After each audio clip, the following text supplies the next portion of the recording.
चला मुलांनो, आज आपण प्रकरण क्रमांक 3 घातांक व घनमूळ या प्रकरणामध्ये पाठीमागच्या तासाला घातांक परिमेय असलेल्या संख्यांचा अर्थ समजावून घेत असताना पहिला प्रकार जो अभ्यासला, ज्याला आपण रोमन पहिला म्हणलो, संख्येचा घातांक 1/n या रूपातील परिमेय संख्या असेल अशा संख्यांचा अर्थ समजावून घेतला. 1/n घातांक यांच्या जागेवर कोणताही अंक येत होता असा जो पहिला प्रकार आहे तो पाठीमागच्या तासाला अभ्यासलेला आहे. आज आपण मुलांनो संख्येचा घातांक m/n या स्वरूपातील परिमेय संख्या असेल अशा संख्यांचा अर्थ समजावून घेऊया. आपल्या लक्षात येते का बघा, कोणत्याही संख्येचा पदाचा घातांक m/n या रूपात असेल तर त्याचं वाचन कसं करायचं, शब्दाच्या रूपात दिलं असेल तर लेखन कसं करायचं ते समजावून घेऊया.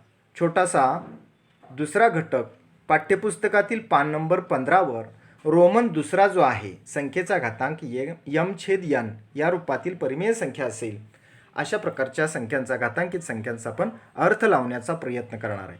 चला मग एक उदाहरण घेऊया. उदाहरणाच्या माध्यमातून ही संकल्पना घातांक m/n कशा रूपात येतो या संबंधीचं एक उदाहरण अभ्यासूया.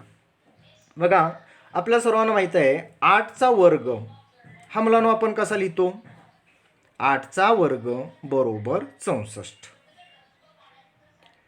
8चा वर्ग बरोबर जर 64 असेल तर 64चे घनमूळ म्हणजे तिसरे मूळ हे आपण कसे लिहितो, 8चा वर्ग आणि त्या कंसाचा घातांक 1/3. कळतंय का बघा, हे 64चे तिसरे मूळ. आता तिसरे मूळ तुम्ही उजव्या बाजूला जो कंस दिलाय त्या कंसाचा 1/3 घात आहे, पण 64ची मांडणी कशी केली आहे, 64ची मांडणी केलेली आहे 8चा वर्ग म्हणून. 64 8चा वर्ग असतो आणि त्या कंसाचा घातांक 1/3 लिहिला. असं असेल तर याचं उत्तर किती, 4 असणार आहे. 8चा वर्ग आणि त्याचा घातांक 1/3 याचं उत्तरही किती असणार आहे, 4च असणार आहे. पुन्हा एकदा बघा, 64चे घनमूळ ही मांडणी आपल्याला, 64चे घनमूळ थेट तुम्हाला विचारलं कोणी तर 64चे तिसरे मूळ म्हणजे घनमूळ किती, उत्तर तुम्ही 4 देताय. पण 64चा घातांक 1/3 हाच आपल्याला कसा मांडता येतो, 8चा वर्ग आणि त्याचा 1/3 घात.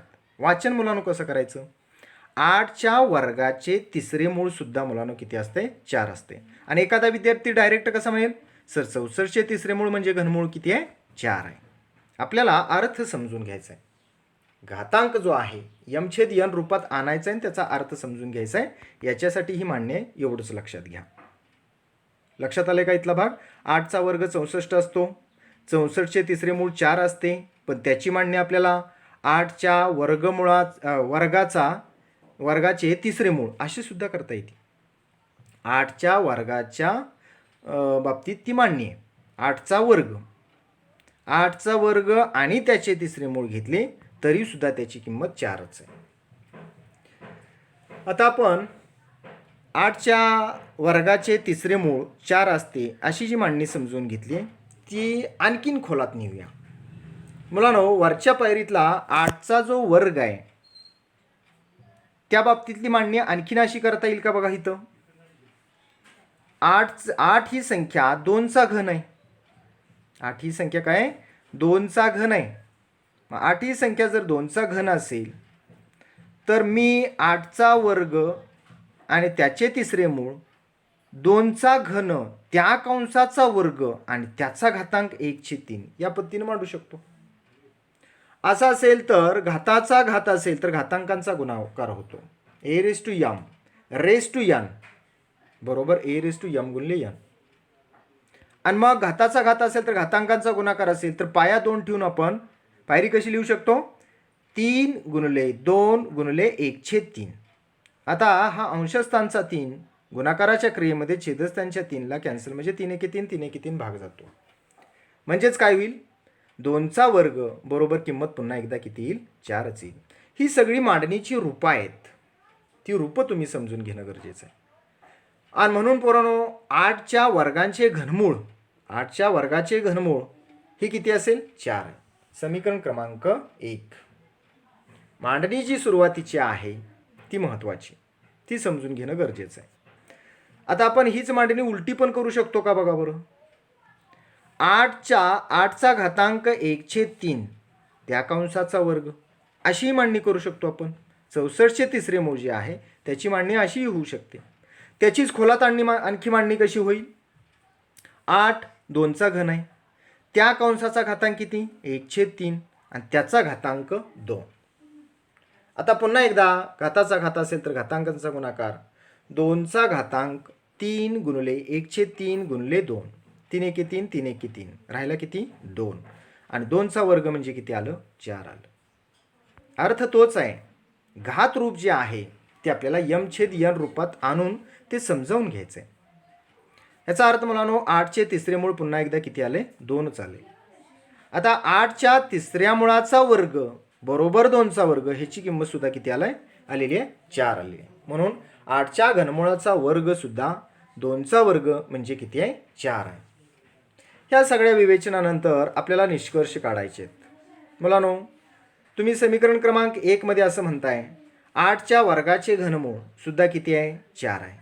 समीकरण क्रमांक 2 मध्ये तुम्ही मांडणी करताय 8च्या घनमुळाचा वर्ग सुद्धा 2चा वर्ग म्हणजे किती आहे 4 आहे.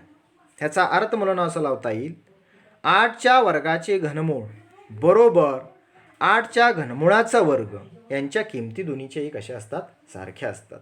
मग आपल्याला निष्कर्षाप्रत असं पोचता येईल समीकरण क्रमांक 1 आणि 2 वरून 8च्या वर्गाचे तिसरे मूळ म्हणजेच घनमूळ बरोबर 8च्या घनमुळाचा वर्ग असतोय. 8च्या वर्गाचे घनमूळ बरोबर 8च्या घनमुळाचा वर्ग आहे हे आपल्याला लक्षात येते. इथं आपण हे सिद्ध करण्यासाठी या कन्सेप्ट मांडण्यासाठी कोणता नियम वापरलाय घातांकाचा रेस टू एन बरोबर a⁻m घाताचा घात असेल तर घातांकांचा गुणाकार नियमाप्रमाणे होतो.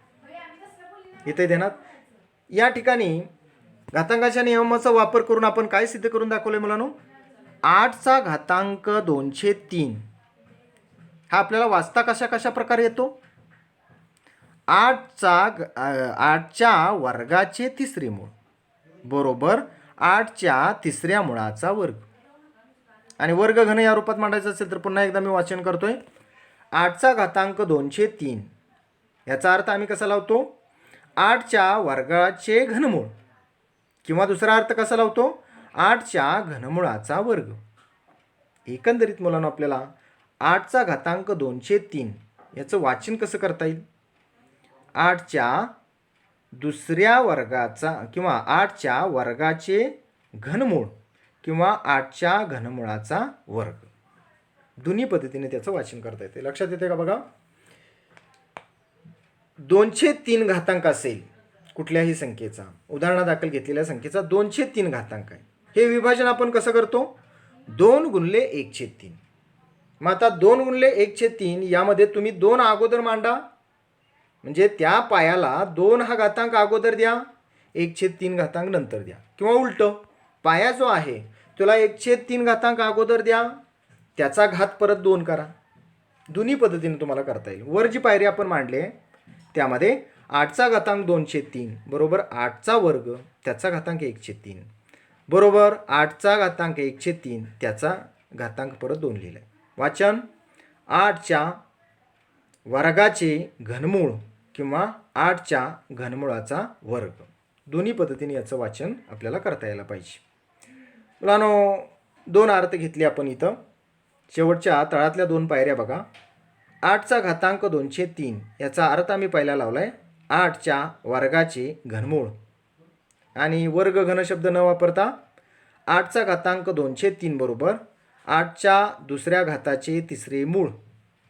दुसरा अर्थ आम्ही तळात कसा लावला आहे बघा 8चा घातांक 2/3 बरोबर 8च्या घनमुळाचा वर्ग. आता घन वर्ग शब्द न वापरता 8च्या तिसऱ्या मुळाचा दुसरा घात. समजते का बघा वाचन करता आपल्याला यायला पाहिजे. आपण नमुने दाखल काही उदाहरणार्थ अभ्यासूया. आपल्याला लक्षात आलंय घातांक जो आहे तो घातांक m/n रूप घातांक m/n रूप पाहिजे. आता इथं पहिल्या आणि दुसऱ्या उदाहरणामध्ये 8चा घातांक m/n रूपात आहे. त्याचा अर्थ 2 पद्धतीनं पुढील दाखवल्याप्रमाणे 2 पद्धतीने आपल्याला 2 प्रकारे लावता येतो. घातांक m/n या रूपातील परिमेय संख्या असेल तर आम्ही दोन पद्धतीनं दोन मार्गे अर्थ लावू शकतो. कन्सेप्ट क्लिअर होणं गरजेचं आहे. आपल्याला हा घटक समजलाय का बघा. आता आपण यावर आधारित थोडीशी उदाहरणं अभ्यासूया. उदाहरणामध्ये एक उदाहरण दिले बघा. 27चा घातांक 4/5 या संख्येचा अर्थ तुम्ही दोन प्रकारे लावू शकाल का? थोडासा मनातल्या मनात विचार करा, कसा अर्थ लावता येईल. तर मुलांनो, अंशस्थानी असणारा 4/5 जो आहे त्याचा गुणाकार तुम्ही कसा, गुणाकार रूपात 4/5 तुम्हाला कसा लिहिता येईल? 4 गुणिले 1/5. मग दोन प्रकारे अर्थ लावणं आपल्याला सोपं जाईल. कसा अर्थ लावला जाईल? पहिला अर्थ कसा लावतोय बघा. 27चा घातांक 4/5 ही संख्या आपल्याला कशी म्हणता येईल? 27च्या चौथ्या घाताचे 5वे मूळ.